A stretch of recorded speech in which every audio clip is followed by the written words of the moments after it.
욥은 누구일까? 욥이 의미하는, 욥이 상징하는 인물은 도대체 어떤 사람일까? 천국의 삶을 살다가 지금 지옥의 삶을 살아가고 있는 한 사람을 이야기하고 있는 것 같아요. 우리 자주 주위에서 그런 얘기 들었습니다. 우리가 내가 어렸을 때는 참 잘 살았는데 우리 아버지가 사후에 망하셔서 우리 갑자기 어렵게 됐다는 얘기를 가끔 듣습니다. 어렸을 때도 차라리 가난했더라면 오히려 그 가난의 어려움을 덜 느꼈을 터인데, 잘 살다가 갑자기 굉장히 어려운 가운데 처하게 되면 그것이 더 큰 고통으로 다가오는 것이 사실이죠. 참 사랑하는 아내와 아주 오손도손 행복하게 살아가고 있었던 어떤 한 남자, 그 아내에게 암이 찾아옵니다. 그리고 갑작스럽게 몇 개월 되지 않아서 그 급성 암으로 아내가 세상을 떠나고 맙니다. 그는 하나님께 분명히 하소연할 것입니다. 세상에서 가장 아름다운 사람, 가장 사랑하는 사람을 주셨는데 왜 이렇게 갑작스럽게 아무 이유도 없이 빼앗아 가십니까? 왜 나에게 이렇게 행복한 삶, 아름다운 삶을 주셨다가는 아무 이유도 없이 갑자기 다 빼앗아 가 버리십니까? 하나님 왜 나의 그 행복한 삶을 무너뜨리십니까? 아니, 이 엄마 없는 이 아이들은 내가 어떻게 키울까요? 도대체 암담합니다. 그리고는 홀로 거의 우울증에 빠지면서 저녁마다 그냥 TV가 낙이 되어져서 살아가죠. 점점 만나는 친구도 없어지기 시작하고 직장 일도 참 점차 재미가 없어지기 시작을 합니다. 밤이면 그냥 술 한잔 먹고 TV 보는 것이 그냥 낙이 되고 맙니다. 술이 중독이 되고, 또 어느 날은 또 운전을 하다가 사고를 내는 바람에 하위금으로 갖고 있던 그 아파트마저도 팔아버리는 지경에 놓이게 됩니다. 고난이 이렇게 깊어져 가는 것이죠. 그때 우리는 하나님께 하소연할 수밖에 없습니다. 사실 고난은 반갑지 않은 손님이죠. 특히 이제 나이가 비록 젊었을 때는 대부분의 그 고난이 나의 책임이 아니라 우리 부모님들이 짊어져야 되는 짐이기 때문에 그렇게까지 실감하지를 못해요. 그런데 이제 나이가 들고 이제 책임 있는 자리에 서게 되면 그 고난이 모두 나의 짐이 되기 때문에 그 고난의 무게가 더더욱 커지기 시작을 합니다. 참 고난은 반갑지 않은 손님이죠. 그래서 이 고난이라는 것을 우리는 알아야 됩니다. 이 고난의 속성에 대해서 잘 알아야 돼요. 나이 드신 분들은 그래도 그 한두 번, 두세 번씩 힘든 고난을 겪어 보셨어요. 청년들도 사실은 고난을 겪었지만 그것이 나의 책임이 아니었기에 그렇게 무겁지는 않았어요. 누군가가 특히 나의 부모님이 대신 짊어지어 주셨기 때문에 그것이 그렇게 무겁지는 않았지만, 이제 어느덧 나이가 들어서 책임 있는 자리에 서게 되면 이 고난의 무게가 과거에 어렸을 때, 젊었을 때 느꼈던 것보다는 10배, 20배, 100배 정도 무겁게 느껴지게 되죠. 그 고난은 참 우리가 기다리지 않았고 반갑지 않았는데 불쑥 찾아와요. 마치 고난은 늘 옆에 있는 것 같은 느낌이 듭니다. 어느 날 그 아들의 가방에서 우연히 마약을 보게 돼요. 그 순간 고난은 시작이 됩니다. 어떤 여인이 남편에게 온 문자 메시지를 보는 날 그 가정은 서서히 무너지기 시작을 하죠. 어느 날 샤워하는데 심장에 어떤 이상을 느낍니다. 심장마비가 찾아오죠. 극적으로 119 응급실로 가서 회복은 됐지만 그 후에 어느 날 갑자기 자기가 또 심장마비가 오는지 모릅니다. 그 질병이라는 고난은 시작이 되는 거죠. 친한 친구에게 사기를 당해서 수십 년간 쌓아온 사업이 무너져 버립니다. 그동안 그 자녀들을 참 좋은 학교에 보내고 풍족하게 살아왔지만 이제 진짜 오그라든 살림살이 안에서 궁색하게 살아갈 수밖에 없습니다. 교통사고로 불의의 사고를 당해서 사랑하는 아내와 딸을 졸지에 잃은 뒤에 홀로 남게 되죠. 이 고난은 시작이 됩니다. 길거리에서 참 강도를 당한 뒤에 참 몸이 망가진 다음에 장애우로 살아가게 됩니다. 참 이 고난이라는 것은 내가 기다렸던 것도 아니고 기대했던 것도 아니고 예고하고 찾아오는 것도 아니야. 그냥 어느 날 갑자기 불현듯 찾아옵니다. 그래서 상당히 당황하죠. 그리고 그 고난의 이유를 대부분 모릅니다. 도대체 그 고난이 왜 찾아왔는지, 내가 교통사고를 왜 당했는지 사실 모르죠. 내가 왜 그 질병에 걸렸는지 잘 모르지도. 우리 가정이 이렇게 왜 무너졌는지 그 이유를 아는 사람이 많지 않습니다. 시편에는 탄식시가 한 60여 편 됩니다. 한 40% 정도가 탄식시예요. 그만큼 인간의 그 삶에서 고난이 차지하는 비중이 상당히 많다라는 것을 이야기하고 있습니다. 우리 고난을 피할 수가 없어요. 더더욱이나 나이가 들면 들수록 그 고난의 무게가 더 무거워져요. 그래서 나이 드신 분들이 그런 얘기 가끔 하죠. 내가 빨리 죽어야 하는데 뭐 이런 얘기를 자주 합니다. 그 얘기는 뭐냐면 즐거운 일보다 그 고난의 무게가 너무 크기 때문에 그런 것이죠. 그래서 우리 행복에 대해서도 알아야 되겠지만 그 고난이 무엇인지를 잘 알아야 합니다. 고난이 어려운 이유는 고난에는 막강한 힘이 있어요, 사실은. 그래서 우리들의 생각을 아주 지배해 버립니다. 그래도 우리의 삶도 지배를 하여. 예를 들어서 바늘로 내 살을 콕 찌르면 순간이지만 그 고난이 그냥 온 몸을 감싸는 않죠. 마치 그거예요. 근데 그 바늘로 찌르는 건 뭐 0.1초밖에 안 되겠지만 보통 우리가 겪는 고난은 뭐 1년, 2년, 때로는 10년, 때로는 평생 짊어지고 가야 하는 삶의 무게일 수도 있는 거예요. 그렇게 우리들의 삶을 완전히 지배해 버립니다. 더더군다나 아무리 좋은 일이 많이 있어도 그 모든 것을 마치 블랙홀처럼 끌어잡아 당기는 것이 고난이에요. 그래서 우리가 그 고난을 잘 다루지 않으면 우리가 진짜 평생 불행하게 살아갈 수도 있습니다. 가끔 어떤 일을 보면 참 그 어떤 한 가지 부정적인 생각이나 부정적인 사건을 평생 짊어지고 그것만을 생각하면서 살아가는 경우가 있잖아요. 다른 좋은 일도 많은데 왜 굳이 그 한 가지만 그렇게 생각할까라는 것입니다. 그런 의미에서 우리는 신앙 안에서 이 고난이 무엇인지, 고난이 어떤 것인지를 잘 알아야 해요. 그래서 우리는 사실은 고난에 최소한 지배를 당하지는 말아야 됩니다. 그냥 고난은 나의 한 부분이다라는 것. 그러나 그 고난으로 하여금 나의 삶이 완전히 지배를 당하지는 말아야 합니다.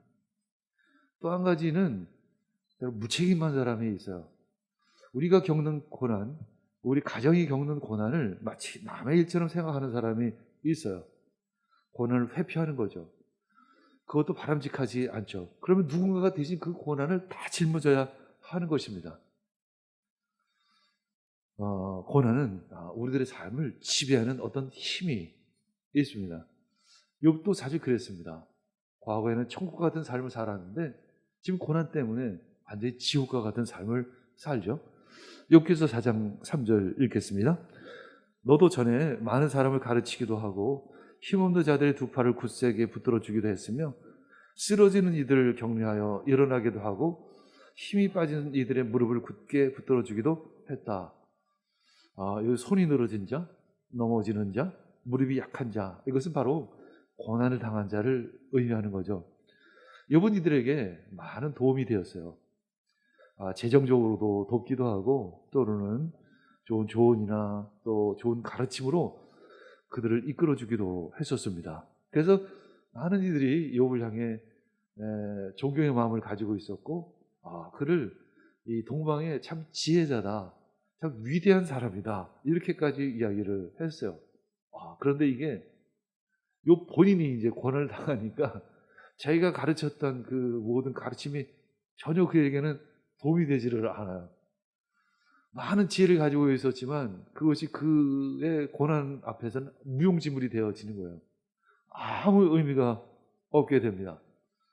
우리도 한때는 신앙생활을 잘 했는데 오늘 내가 감당하기 참 어려운 고난이 닥쳤을 때 그 믿음조차 잊어버리는 경우가 있죠. 하나님을 버리고 신앙생활을 버리는 경우도 있습니다. 그런데 이제 친구 3명이 찾아왔죠. 욥을 향해 여러 가지 조언을 합니다. 나름대로 좀 욥이 잘 되고자 하는 마음으로 훈계를 하는 것이죠. 근데 그 훈계의 내용은 대부분 죄에 대해서 이야기를 하는 것입니다. 왜냐하면 그 욥의 친구는 다 신앙인들이었기 때문에 네가 죄 때문에 심판을 받는다. 그러니까 네가 회개해라. 한마디로 이런 이야기이죠. 욥의 친구들은 참 좋은 사람이었죠. 나름대로 좋은 친구였습니다. 근데 욥에게는 전혀 도움이 되지를 않아요. 고난은 나의 믿음을 성장시키는 기회가 됩니다. 자, 욥기서 12장 2절 3절 읽겠습니다. 지혜로운 사람이라곤 너희밖에 없는 것 같구나. 너희가 죽으면 지혜도 너희와 함께 사라질 것 같구나. 그러나 도 너희만큼을 알고 있다. 내가 너희보다 못할 것이 없다. 너희가 한 말을 모를 사람이 어디에 있겠느냐. 욥이 그 친구의 조언을 듣고 반응하는 것이 바로 이런 내용이에요. 너희들이 참 지혜로운 사람인 척 하는구나. 지혜로운 사람이 너희밖에 없는 것처럼 보이는구나. 너희들이 죽으면 마치 지혜도 다 너희처럼 사라질 것처럼 보이는구나. 그런데 사실은 나도 너희만큼은 알고 있었어. 뿌린 대로 거둔다는 것도, 그런 원리도 잘 알고 있었어. 그래서 나름대로 지금까지 열심히 살았고 성실히 살았고 또 경건한 삶을 살려고 참 애를 썼어. 사실 내가 너희들보다 못한 것이 없어. 별로. 너희가 한 말을 모를 사람이 어디 있느냐. 그런 진짜 기본적인 어떤 기초적인 삶의 원리 나도 잘 알고 있어. 뿌린 대로 거둔다는 거. 많은 경우 그렇게 돌아가는 경우도 있지만 이번 경우만은 그런 것 같지가 않아. 너무 잘난 척 하지 마라. 너희들이 내 그 고난을 겪어보지를 못해서 그렇지. 나도 하나님을 경외했고 내가 기도하면 하나님께서 그때마다 응답해 주셔서 내가 하나님과의 친밀한 교제도 늘 나누고 내가 참 죄를 지었을까 봐 내 아이들을 위해서 내 자녀들을 위해서 수시로 제사도 드렸었어. 근데 지금 나는 너희들의 그 웃음거리가 되었고 너희들의 조롱거리가 되었구나. 참 고통을 당해보지 않은 너희가 내 처지를 알겠니? 그러니까 너희들 속에 비웃음밖에는 나오지가 않지. 너희들은 진짜 넘어지려고 하는 사람을 완전히 낭떠러지에다가 던져버리는구나. 진짜 내가 누구를 믿겠냐? 내가 누구의 위로를 받겠냐? 너희들도 한번 생각해봐. 우리 주위에 그 나쁜 친구들 있지. 그 강도같이 살아왔던 그런 놈들도 있잖아. 근데 왜 걔네들은 잘 살지? 그 멀쩡하게 병도 없이 건강하게 가족들하고 행복하게 잘 살잖아. 도대체 걔네들은 왜 그렇게 죄를 지었는데 도무지 왜 그렇게 잘 사는 거야? 아니 걔네들은 하나님도 믿지도 않고 예배도 드리지도 않고 지 멋대로 지 좋을 대로 잘 살려고 있는데 걔네들도 가보니까 평안히 잘 사는데 지금의 내 꼴보다는 훨씬 더 난데 그리고 걔네들 봐봐. 진짜 하나님이 자기 손에 있다는 것처럼 마음껏 세상을 휘두르면서 살아가는데 도무지 뭐가 맞고 뭐가 틀리는 거냐 도대체. 욥은 하나님과 특별한 관계였고 욥은 진짜 신앙인 중에 신앙인이었습니다.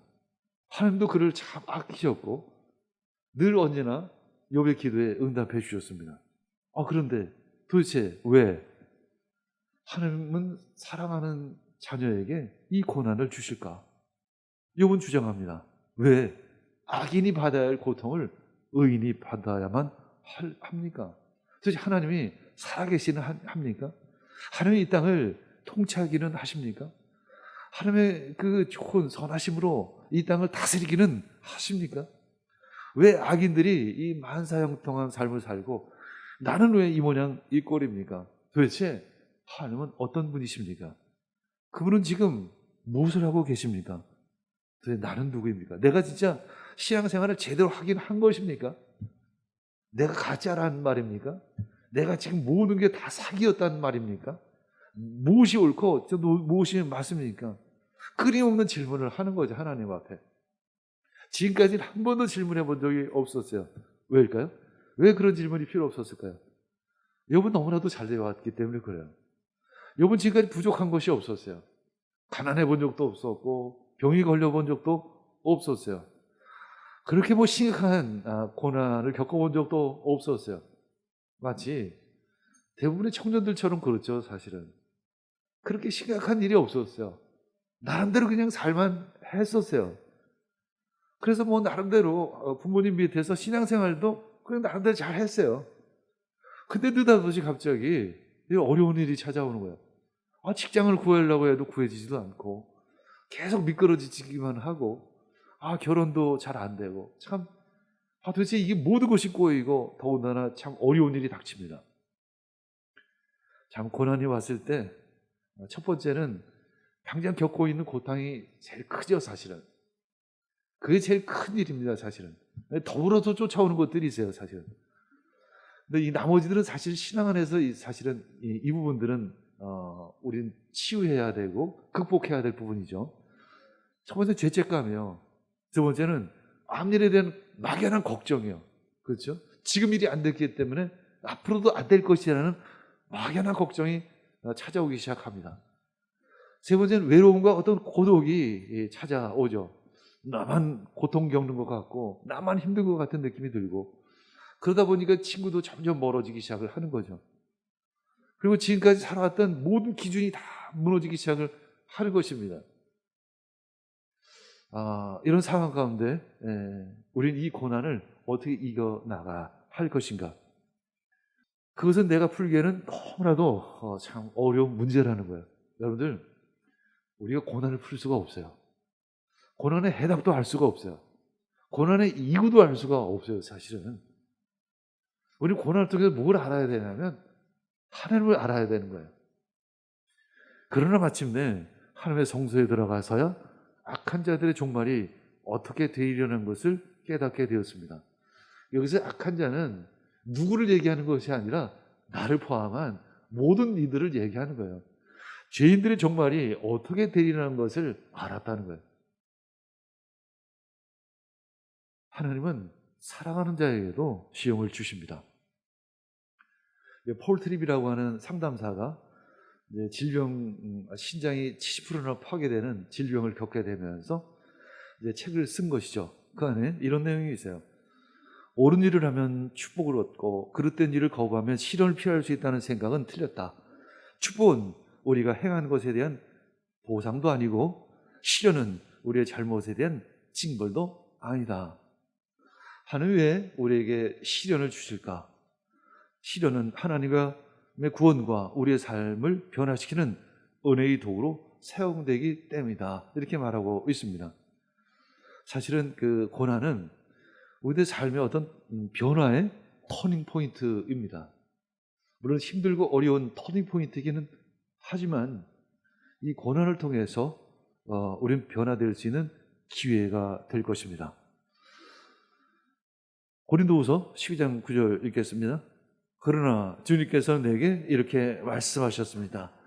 내 은혜가 너에게 족하다. 내 능력은 약한 데서 완전하게 된다. 내 은혜가 하나님의 은혜가 나에게 참 족하다라는 거죠. 이것이 바로 이제 감사이죠. 이 고난을 겪은 사람만이 만족함을 누릴 수 있습니다. 고난을 겪은 사람은 아무리 하나님께서 주셔도 만족을 누리질 못해요. 감사를 못합니다. 그러나 이 깊은 고난을 겪은 사람은 진짜 내 삶이 참 감사하다는 거, 하늘에서 비치는 그 햇빛조차 참 감사하다라는 거, 내가 숨을 이렇게 호흡할 수 있다는 것도 참 감사하고, 내가 진짜 멀쩡하게 앉아서 예배드릴 수 있는 것도 참 감사하다는 생각이 들어요. 사실은 여러분들 예배 자리에 나올 수 있는 것, 내가 여러분들 한 사람 한 사람을 보면 저 청년이, 저분이, 저 성도가 이렇게 예배 자리에 올 수 있는 게 자기의 의지로 됐을까? 라는 질문을 해보면 꼭 그런 것만은 아닐 수 있다는 거예요. 이것조차도 하나님의 은혜라는 거예요. 어떤 일은 그 마음이 들어가지가 않아요. 하나님께 다가가고자 하는 마음이 사실 들지 않아서 올 수 없는 사람도 참 많이 있습니다. 우리가 하나님께 예배 드릴 수 있는 것도 은혜입니다. 그래서 내 능력은 약한 데서 완전하게 돼요. 그래서 청소년 때에는 내가 약한지를 잘 몰라요. 내가 부족한지를 잘 몰라요. 내가 나의 한계를 잘 경험하지 못해요. 그런데 이제 고난을 겪으면서 나이가 들고 성숙해져 가면 진짜 내 약한 데서 하나님이 드러날 수 있구나 라는 마음을 갖게 됩니다. 야고보서 1장 2절에서 4절 읽겠습니다. 나의 형제자매 여러분, 여러 가지 시험에 빠질 때 그것을 더할 나위 없는 기쁨으로 생각하십시오. 여러분 믿음의 시련이 인내를 낳는다는 것을 알고 있습니다. 여러분 인내력을 충분히 발휘하여 조금도 부족함이 없고 완전하고 성숙한 사람이 되십시오. 야고보 사도는 말하죠. 시험을, 그 고난을 기쁨으로 생각하라 이렇게 말씀하고 있어요. 사실 야고보 사도는 그 고난을 사실 겪고 있기 때문에, 자신이 겪고 있기 때문에 그 고난에 대해서 그걸 기쁨으로 여기라고 이야기를 하는 것입니다. 만일 욥의 세 친구가 욥에게 하는 것처럼 마치 너 고난을 기쁘게 생각해 하면 그건 말이 되질 않는 내용이에요. 누구인가 조언할 때, 우리 누구인가에 충고할 때, 그래서 참 조심해야 하는 거죠. 그래서 같은 고난을 겪은 사람이 참 큰 위로가 되어지는 거죠. 내가 그 고난을 겪었을 때 동일한 고난을 겪고 있는 어떤 친구에게 진짜 그래서 위로가 될 수 있는 것입니다. 그를 위해서 진짜 중보할 수 있고, 그를 위해서 진짜 기도할 수 있는 것입니다. 그 시련은, 그 고난은 인내를 가져온다는 거죠. 여기서 인내는 그냥 참는 것만을 이야기하는 것이 아니에요. 믿음으로 극복하는 것을 의미하는 것이죠. 그래서 그 가운데 성숙을 가져온다는 것입니다. 부족함도 조금도 부족함 없이 완전하고 성숙한 사람이 되십시오. 우리들 믿음의 목표는 무엇일까? 주님 안에서 성숙한 사람이 되어져 가는 거예요. 그것이 바로 신앙입니다. 신앙은 멈춰져 있는 것이 아니에요. 신앙은 매일매일 자라가야 하는 것입니다. 그래서 신앙은 과정이 되어지는 것이죠. 우리의 인생도 과정이에요. 아직 끝이 오지를 않았습니다. 하나님은 욥에게 그렇게 이야기할 거예요. 아직 끝이 오지 않았어. 근데 고난을 당하고 있는 욥의 입장에서는 마치 지금의 고난이 끝처럼 느낍니다. 막장처럼 느껴져요. 난 진짜 소망이 없구나. 난 진짜 완전히 끝이구나.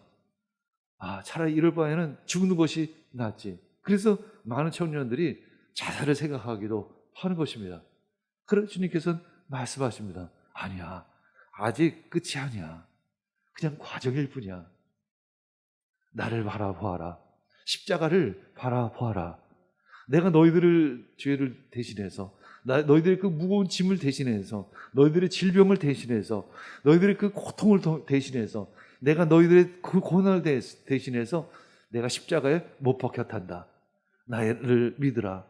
나를 믿으라. 이렇게 말씀하고 있는 것이죠. 성 어거스틴은 이 고난에 대해서 이렇게 말합니다. 고난은 자수를 놓는 것과 같다. 자수가 어때요? 앞면에서는 아주 예쁜 그림이 나타나요. 꽃을 자수하기도 하고, 멋있는 산이나 풍경을 자수하기도 합니다. 그러나 그 뒷면을 보면 참 지저분하죠. 이리저리 어지럽게 놓여져 있는 그 끈의 그 매듭들을 그 뒷면은 보게 됩니다. 그것이 바로 우리들 그 인생의 모습과도 같아요. 사실 우리들의 내면을 바라보면 참 지저분합니다. 우리들의 생각을 뒤져보면 참 지저분하죠. 참 더럽습니다. 깨끗한 사람이 사실 아무도 없어요. 이건 나중에 깨닫게 될 것입니다. 자기 자신이 참 경건한 사람이었고 완전한 사람처럼 생각했고 부족하지 않은 사람처럼 느꼈는데 이 고난 끝에 난 참 지저분한 사람이로구나. 난 참 부족한 사람이로구나. 난 참 더러운 사람이로구나 라는 것을 깨닫게 되면서 하나님께서 그 은혜로 나의 삶을 지금까지 이끌어 주셨구나. 사실 어쩌면 지금 내가 겪고 있는 고난이 달게 받는 고난일 수 있구나라는 것을 오늘 깨닫게 되는 것입니다. 여러분들이 지금 그래도 멀쩡하다라고 하면 그것은 그냥 은혜예요. 우리들이 행한 대로 하나님께서 갚아주시면 우리는 그 자수의 뒷면처럼 지저분할 수밖에 없고 어지러울 수밖에 없고 무릴 수밖에 없는 것입니다. 고난은 무엇이냐면 우리들의 모습 그대로 그냥 내버려 두는 것이 바로 고난인 것이죠. 그래서 우리는 고난 끝에 깨닫게 됩니다. 하나님의 은혜이구나. 오직 은혜이구나. 하나님의 은혜만이 나의 삶을 지탱해 주는구나. 그래서 그 믿음을 붙잡게 되는 것입니다. 하나님을 향한 믿음을 붙잡게 되어지는 거죠. 그래서 고난은 우리에게 믿음으로 이끌어주는 하나의 통로가 되어지는 것입니다. 주님, 저희들에게 고난을 통해서 더 굳건한 믿음을 갖게 해주시옵소서. 그리고 내가 앞으로 어떤 고난을 당할지라도 그 고난을 알게 해주시고 또 그 고난 뒤에 오실 하나님의 은혜를 기다리기를 원합니다. 그리고 고난을 통해서 주시는 그 믿음의 성장을 기대하기를 원합니다. 그런 믿음의 삶을 살아가는 여러분이 되기를 축복합니다.